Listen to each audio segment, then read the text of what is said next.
Okay, we all wish that our business would just take off and do extremely well, but mine definitely didn't. For the first 12 months, it was a real slog.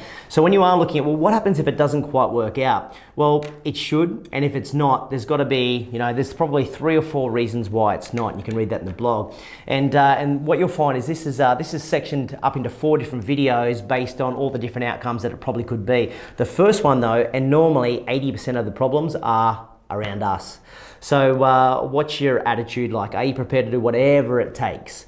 Or is it like, oh, well, I'm not fussed on doing big hours. I thought I'd just be able to do, 5 or 6 hours a day and cruise through. Well, there's probably a little adjustment there. If you thought you just pop on your shirt and people would flock to you, or you do a few posts on Instagram and all of a sudden everyone wants to train with you, there's probably a problem. That's probably what needs to start to change a little bit. If you're more looking at, well, I'm really trying and I'm working hard, but it's not working for me, then we'd have to analyze what's actually happening within that business model and start to work out, well, is there something in particular that we need to start to work on? Now, if you look at most personal trainers, it's generally, if they say it's not working, it's because they haven't got enough clients.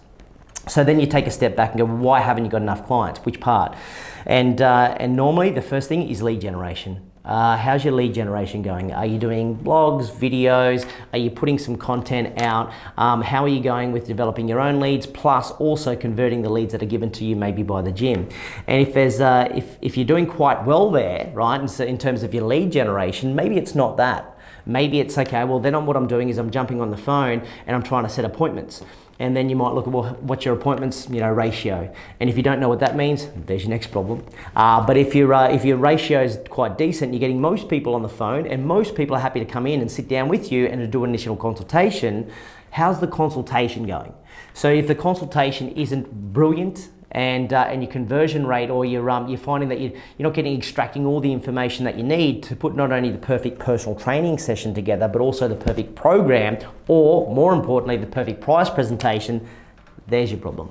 If it's not that, and you're getting all of those things together and everyone sounds pretty excited, and then you actually do a price presentation, again, and then not many people are getting started from that point, well then maybe that's your problem. So what we're doing is we're just looking at the overall big problem. Well, I haven't got enough clients. We need to break that down. Are you getting enough leads? Are you setting appointments? Are the appointments turning up? Maybe they're not turning up, so that's your problem. It's making sure that you're incentivizing people to turn up.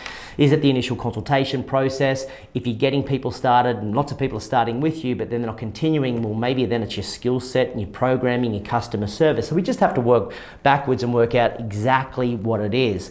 What you can look at, if you like, I'm going to attach another link here where you can go and look at the wheel of business and work out which parts. I can't fix everything obviously, but we can help establish which parts you may be falling down in, and then from there you may be able to come up with your own ways to how to fix those things once you've worked out what it is, because that's the hardest thing generally, is working out what's wrong, and then we've got to come up with the and strategize of how to implement certain things to make those things better.